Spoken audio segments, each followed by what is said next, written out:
The year is 337 AD, and something major happened in the Roman Empire.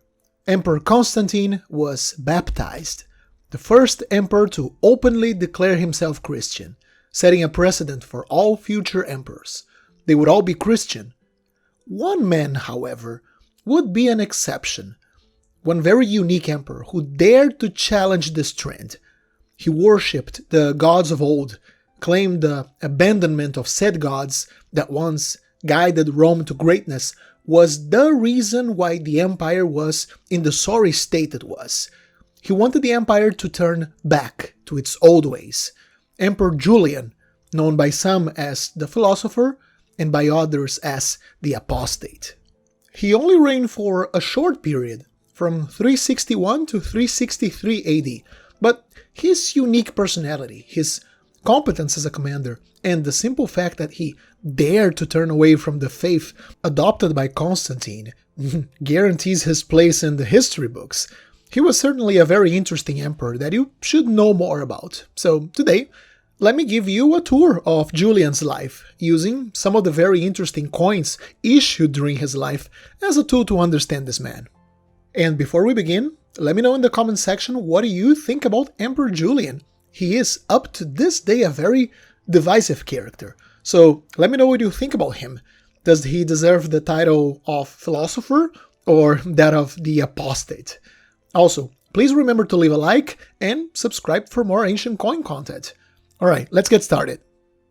Okay, I began this video with Constantine, and to set up a state for Julian here, I need to rewind back to Constantine once again. The year is 337 AD, and Constantine the Great is dead.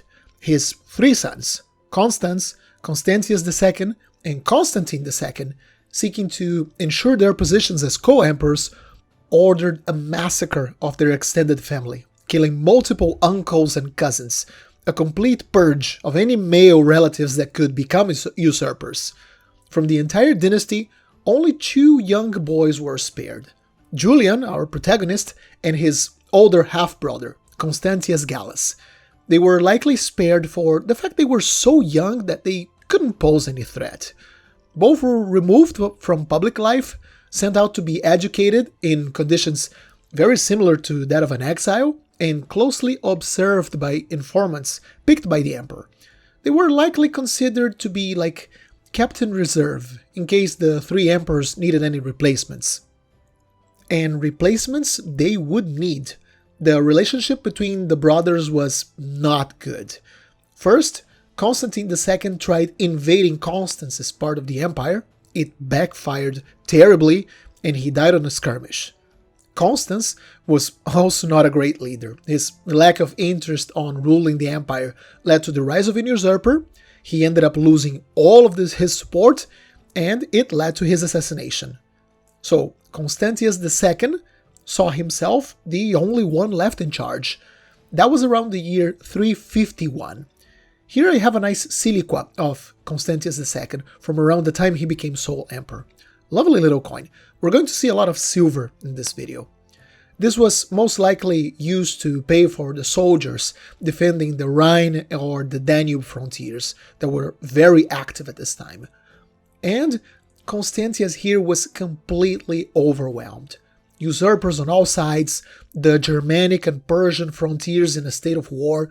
He had to pick someone to help him out, or at least to serve as some easy-to-control, stable Caesar that could serve as a figurehead while he was going back and forth around the empire, putting out fires one by one. That's when he turned to the two boys in exile. The first one to be elevated to Caesar was Constantius Gallus. We can see a coin of him here, issued when he was Caesar between 351 and 354. Notice that in this coin, he doesn't wear the jewel diadem of the emperors. Constantius II, on the siliqua I just showed you, had a diadem made out of little pearls over his head, in order to distinguish him as the senior emperor. Unfortunately, Gallus did such a horrendous job. He was tyrannical, horribly corrupt, emotionally unstable. It was so bad that in 354 he was executed on Constantius' orders. So, with Gallus dead, it was Julian's turn. he was summoned by Constantius in 355 and raised to the position of Caesar. Julian's main task was to be stationed in Gaul, next to the Germanic frontier, and defend it from the Germanic tribes that were attacking the border, while Constantius went to the east to deal with the Persians. The emperor surrounded Julian with informants and people keeping a very close eye on the young Caesar. Constantius was highly paranoid by this time. After decades of palace intrigue, usurpers all around him, he just had to execute his little cousin because he was just so unstable and incompetent. All of that certainly didn't help making Constantius a trusting character or with any of his delegating things. Constantius gets a very bad reputation on the history books as this cruel and overly paranoid character, but once you take into account all of the terrible moments he had to live through, it gets hard to judge him that harshly. So, back to our young Julian here. Let's have a look at his first coin for today.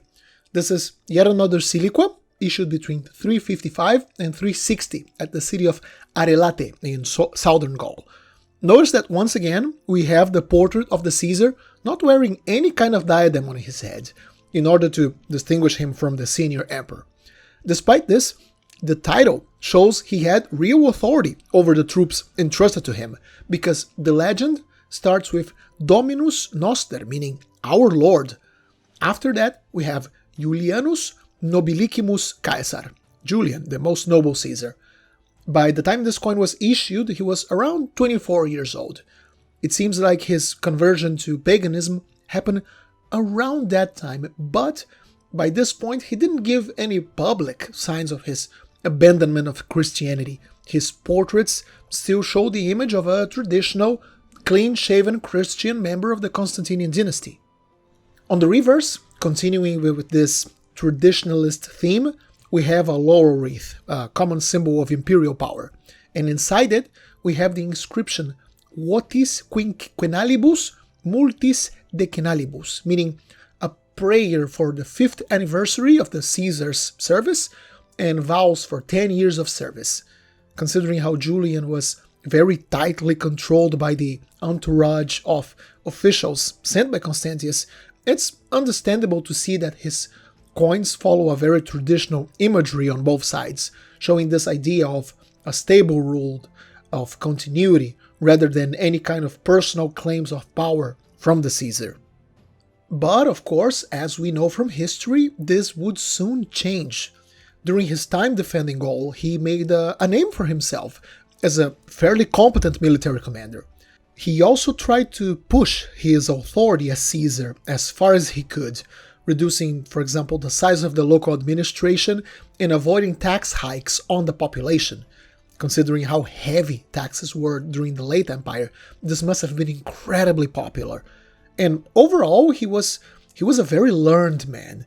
This can be proven by the number of texts written by him that made it to our days. He considered emperors like Marcus Aurelius and those from the early empire as models to be emulated. Despite his popularity and an attempt of his troops to hail him as emperor, which he refused, Julian seemed to respect Constantius' authority, at least initially, that is. Now, the situation really became untenable when, in 360, Constantius sent an urgent message. He was requesting that a large part of the troops stationed in Gaul were sent to help him on his campaign against the Sasanians in the Far East. The troops did not like that. Their situation in the Germanic borders was already barely holding up. They had lost many lives trying to keep the barbarians in check, and now here comes an emperor who they felt completely detached from, demanding the troops go all the way east, leaving their homeland undefended? Hell no. So we will never know for certain if Julian himself made the move to declare himself emperor, or if he saw himself unable to say no to his troops. Saying no to your troops definitely represented a threat to your life. After all, the army was the main power broker of the time. So Julian accepted the acclamation from his troops, declaring himself emperor at the end of 360, beginnings of 361. So now we have a new emperor, so let's have a look at this other siliqua here that illustrates very well Julian's image change from Caesar to emperor.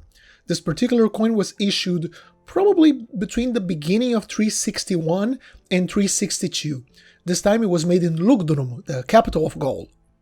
Overall, the image of the coin doesn't change a whole lot. In the late empire, the portraits of emperors didn't have any personal features from the man.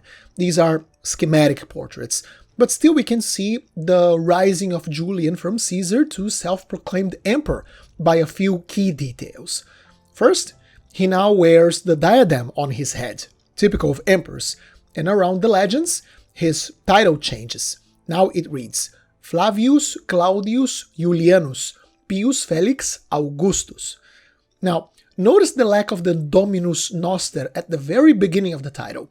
I think this is one of the first signs of Julian curating his image to be more in line with that of the emperors of the early empire. Earlier emperors were much more approachable men. You, as a Roman citizen of good standing, you could, theoretically, petition personally to men like Augustus or Trajan, despite maybe having to wait a bit before having an audience with the emperor. The situation was completely different during the late empire. Augusti were unreachable entities.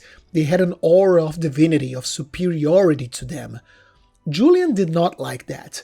In fact, he was highly criticized by his court for his down-to-earth attitude. They were used to the pomp and circumstance of living around the emperor, so by removing the Our Lord part here on the coin and replacing it with just his full name, we have a discreet but still noticeable change in the way he advertised his image.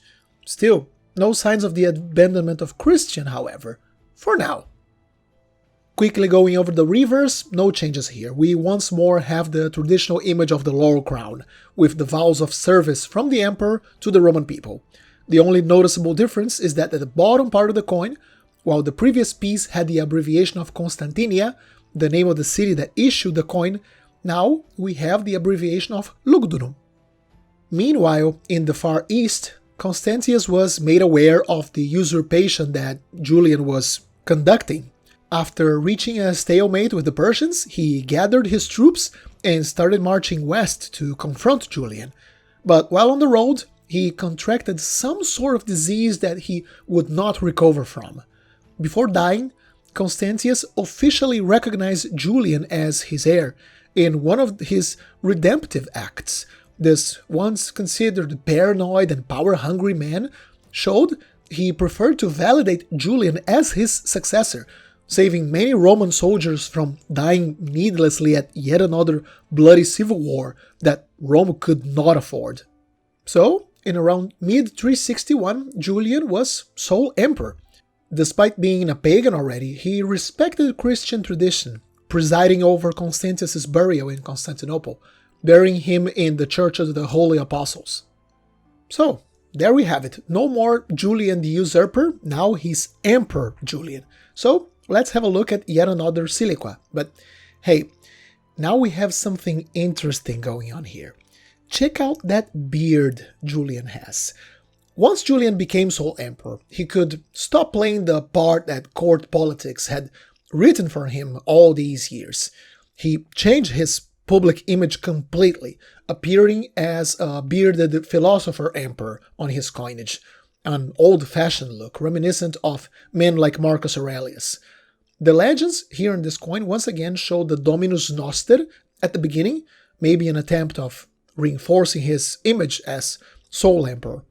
This change of image went beyond coinage, of course. He began practicing traditional pagan cults openly, presiding over public sacrifices, similar to how the old emperors did, as they held the position of Pontifex Maximus, the chief priest of the old state religion. He also restored temples that had been closed for decades or converted to churches. Julian didn't outlaw Christianity, but he made it unmistakably clear which religion now had the imperial spotlight. And as you can imagine, not everyone was very happy about it. So, quickly going over the reverse of this coin. Now, come on, Julian, can't you be a little bit more creative with your designs? Well, I'm being unfair. There are other reverse types. It's just that this one with the laurel crown is the most common by far. So here we have yet another crown, and this time the vows have been updated with a vow for 10 years of service and the promise of serving for 20 years. Considering Julian began his time as Caesar in 355 and he died in 363, that's less than 10 years of service there. So this reverse is actually, it's actually quite interesting. It has a bit of, how may I put it, ancient fake news in it. The emperor is lying on his resume, stretching his tenure a little bit more than he should to seem more experienced at the job. I guess we can all exaggerate on our work experience when we post it on LinkedIn now without feeling bad about it. Even Roman emperors did it. Okay, let's go over another coin. I love this one. This is a nice double Majorina. Very large coin, and now the emperor has a long beard. In one of Julian's memoirs, he remembers in disgust how Constantius forced him when he was young to shave his beard before publicly declaring him a Caesar.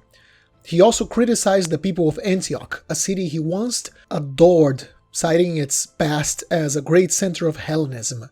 But now the population, deeply Christian, openly mocked him on the streets, calling him for his beard a goat and telling him to make something useful out of that beard, like shaving it and using it to make a rope.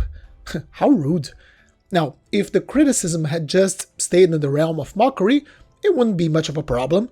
Julian himself wrote a play called the Misopogon, in which he joins the people of Antioch in joking about his appearance, while also roasting the Christians back. Sadly, his PR campaign didn't work very well. The criticism continued, with nicknames such as Victimarius or Butcher being given to him due to the number of public sacrifices he presided over, in which he sacrificed animals to the gods. The reverse of this coin is equally fascinating. We have a bow with the legends Securitas Rei Publicae, the safety of the state, a claim from Julian that by placating the gods, by restoring the Pax Deorum, the gods would in turn see that the empire saw better times in the future. The reverse of this coin has led to lots of speculations as to its meaning. I mean, of course, it is clearly pagan, but which kind of pagan message are we looking at here? The bull could point to Helios, a solar god often linked to bull imagery. Sun worshipping was also very popular in the late empire. Or it could be something related to Mithras, whose cult is famously wrapped in a bull slaying myth. It could be Aspis, the sacred bull of Egyptian tradition. Egyptian cults were surprisingly popular throughout the Roman Empire.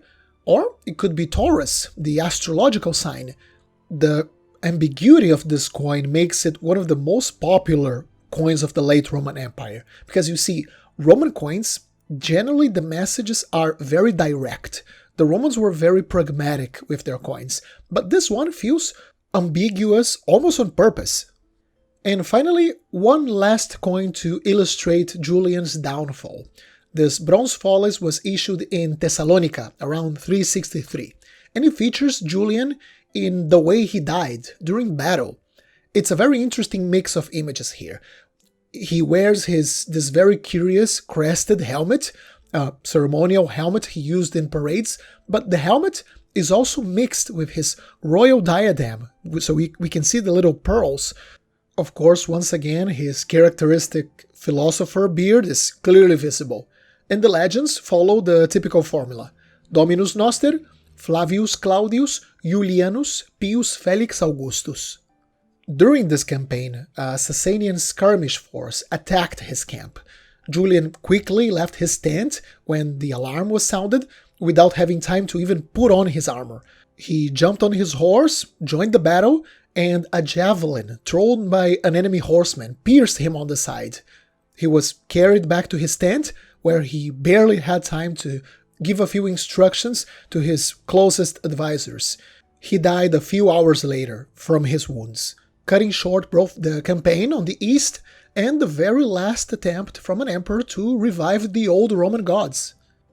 Now, imagine how Julian could have changed history if he actually reigned for, let's say, 20 years. I mean, he was young, he died aged 32, he potentially had a long reign ahead of him and plenty of opportunities to reinstate Roman paganism.